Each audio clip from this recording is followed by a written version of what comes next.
تعرف ان فصول السنه في مصر كانت 3 فصول مش 4؟ طب تعرف ان الاسبوع كان 10 ايام مش 7؟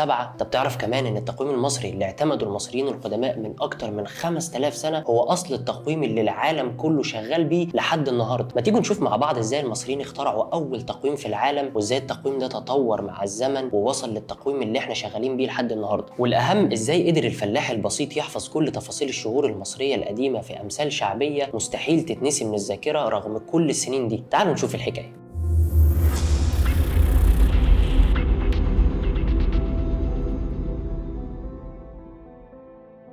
المصريين القدماء كان عندهم أكتر من تقويم للسنة، وكل تقويم منهم كان له غرض وهدف محدد. التقويم الأول كان تقويم قمري، وده اعتمدوا فيه على دورة القمر دورة كاملة حول الأرض، وكان مكون من 12 شهر، الشهر فيه 29 أو 30 يوم. التقويم القمري ده بالمناسبة فضل موجود على توابيت الدولة القديمة والوسطى والحديثة كمان، زي ما أنت شايف كده في الصورة اللي مكونة من 12 دايرة، كل دايرة لو بصيت فيها هتلاقي 24 ساعة. لكن المشكلة في التقويم ده إن السنة فيه كانت أقصر من السنة الشمسية بحوالي 10 أو 11 يوم، يعني السنة كانت حوالي 354 يوم. عشان كده التقويم القمري ده كان مرتبط عند المصريين بالاحتفالات والطقوس الدينية فقط، وما كانش مناسب للحياة العامة الخاصة بالزراعة والحصاد والأمور الإدارية والاقتصادية. وهنا قرر المصري القديم يخترع تقويم جديد يكون مناسب للزراعة والأمور الحياتية والاقتصادية، فظهر التقويم رقم 2 وهو التقويم الشمسي النجمي. التقويم ده هو أقدم تقويم في التاريخ لأنه ببساطة بدأ قبل 5000 سنة، وأقرب تاريخ معتمد حاليا لبداية التقويم المصري هو سنة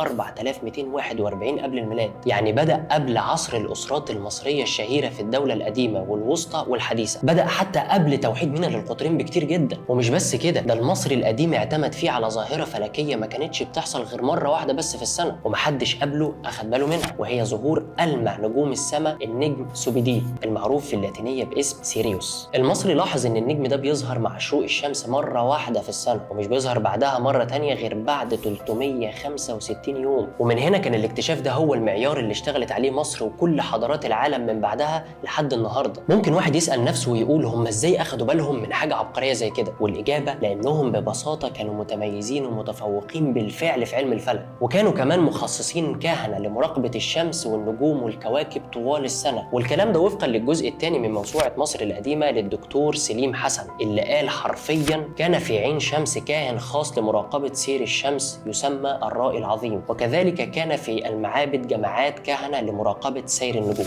والكلام ده بالمناسبة ثابت ومؤكد على جداريات المعابد والمقابر. وبالمناسبة برضو اليوم كان مقسم ل 24 ساعة، 12 بالنهار و12 بالليل، عشان البعض مؤخرا بينكر تقسيم المصريين اليوم لساعات، والكلام ده بيؤكده دكتور سليم حسن وبيقول وقد كانت تقاس أوقات اليوم بساعات على أنواع مختلفة، منها الساعات الشمسية أو المزولة، وهي آلة تعرف ساعات النهار بواسطة الظل، ولا يزال الفلاح المصري يستعملها حتى الآن. وساعة مائية وهي إناء ذو حجم معين مقسم إلى أقسام كل منها يفرغ في زمن محدد، وقد عثر على واحدة منها. أما خلال الليل فكانت كذلك تعرف الساعات بمراقبة النجوم ورصدها. يعني مثلا لو دخلت مقبرة الملك رمسيس الخامس والسادس من الأسرة العشرين هتلاقي في سقف المقبرة نوت إلهة السماء، وهي بتبتلع الشمس وبعدين بتمشي الشمس 12 محطة، 12 ساعة في النهار 12 ساعة في الليل. المهم التقويم الشمسي النجمي ده كان مناسب جدا لمواسم الزراعة، وعشان كده قسموا المصريين ل3 مواسم مش 4. الموسم الأول أخيت ومعناه الارتفاع، وده كان مرتبط ببداية فيضان النيل. الموسم الثاني برد ومعناه الظهور، وده كان مرتبط برمي البذور في الأراضي الزراعية. الموسم الثالث شمو ومعناه انخفاض، وده كان مرتبط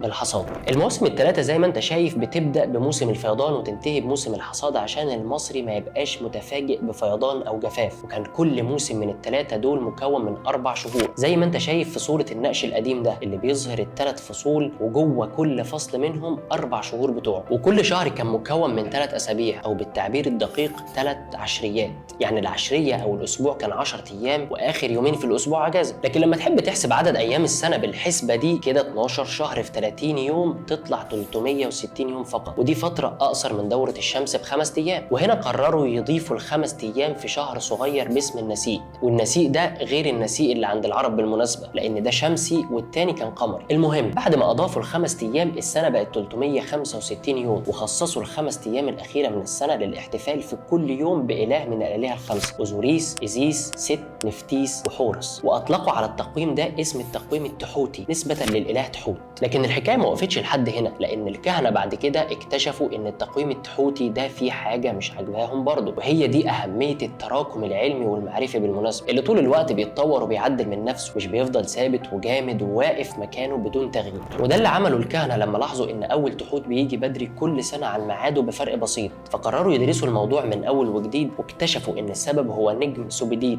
اللي هو نجم الشعرة اليمنية، بيسبق شروق الشمس بثواني. لاحظ موضوع الثواني ده لأنهم لما حسبوا الثواني دي طلعت السنة 365 يوم و6 ساعات، يعني في ربع يوم زيادة كل سنة. وهنا قرروا يضيفوا على التقويم المصري يوم كامل كل 4 سنين، والكلام ده تم في عهد بطليموس الثالث اللي أصدر سنة 238 قبل الميلاد مرسوم بإصلاح التقويم المصري ونشره في جميع أنحاء البلاد. وقال فيه نصا إنه منذ الآن سنضيف يوما كل 4 سنوات إلى ال5 أيام في الشهر النسيء قبل السنة الجديدة، ومن هنا جت السنة الكبيسة. لكن فكرك برضو الموضوع بيقف لحد هنا؟ أبدا، لأن يوليوس قيصر لما جه مصر اكتشف إن التقويم المصري أكتر دقة بكتير من التقويم الروماني، فقرر يدخل عليه شوية تعديلات وأسماء من التقويم الروماني اللي كان بالمناسبة 10 شهور بس. يوليوس قرر يخليهم 12 شهر وزود أيام لبعض الشهور وخلاهم 31 يوم عشان يلغي شهر النسيء، ومع ذلك فضلت السنة الكبيسة زي ما هي. والتقويم ده تم تطبيقه فعليا في 1 يناير سنة 45 قبل الميلاد، وأطلق عليه من يومها اسم التقويم اليولياني نسبة ليوليوس قيصر، اللي أطلق كمان اسمه على شهر 7 اللي هو شهر يوليو. والكلام ده فضل مستمر ومعمول بيه في العالم لحد سنة 1582، لحد ما عالم الفلك كريستوفر كلافيوس اكتشف ان التقويم ده فيه نسبة خطأ برضه. اكتشف ان السنة مش 365 يوم و6 ساعات، وانما 365 يوم و5 ساعات و48 دقيقة و46 ثانية. وعشان يصلحوا الموضوع ده من اول سنة 1 ميلادية حتى سنة 1582 اكتشفوا ان فيه 10 ايام زيادة. فيعملوا ايه بقى؟ قرروا ببساطة حذف ال10 ايام دول، فنام الناس في 5 اكتوبر 1582 وصحيوا تاني يوم لقوا نفسهم في 15 اكتوبر 1582، 10 ايام ضاعوا في السكة. والتقويم ده اطلق عليه التقويم الجريجوري نسبة للبابا جريجوريوس الثالث عشر، وهو ده التقويم اللي شغالين عليه لحد دلوقتي بفضل التراكم العلمي المعرفي اللي بدأ من التقويم المصري القديم. التقويم المصري ده اللي لسه الفلاحين المصريين شغالين بيه لحد النهارده في تصريف امورهم الزراعيه، بعد ما تم اعتماده وتغيير اسماء الشهور فيه للاسماء القبطيه المشهوره. الاسماء دي في الاصل كانت اسماء مصريه قديمه وتم تحريفها وتطويرها مع الزمن واعتمادها في التقويم القبطي لحد ما بقت راسخه في ثقافتنا الشعبيه، وبقى ليها امثال شعبيه هي اللي حافظت على استمرارها رغم مرور السنين. والكلام ده بيؤكده دكتور سليم حسن وبيقول نصا ان اسماء الشهور التي تعزى الى مصر قديما قد نشأت في العهد الاغريقي القبطي، غير ان اسماءها قد اخذت من اسماء اعياد قديمه كانت تقام للالهه الذين سموا بها. يعني مثلا هتلاقي شهر توت جاي من اسم الاله تحوت اللي اتحفظ في ذاكرتنا الشعبيه بمثل توت يقول للحر موت دلاله على بدايه فصل الشتاء. وشهر بابا جاي من الاله حابي اله النيل، بابا خش واقفل البوابه دلاله على بدايه البرد. والشهر الثالث هاتور اللي جاي من الاله حتحور ربة الجمال والموسيقى، والمثل الشهير بتاعه حتحور ابو الذهب المنثور دلاله على اصفرار محصول القمح. ونفس الكلام مع باقي الشهور. ولو عايز تتاكد اكتر هتلاقوا هنا في الصوره تطور اسماء الشهور المصريه من كتاب الفلك في مصر القديمه لماسيميليانو فرانشي. يهمنا هنا تشاركونا ارائكم ومعلوماتكم في التعليقات عن التقويم المصري واشهر الامثال المصريه اللي تعرفوها عن الشهور المصريه، وما تنسوش اللايك والشير،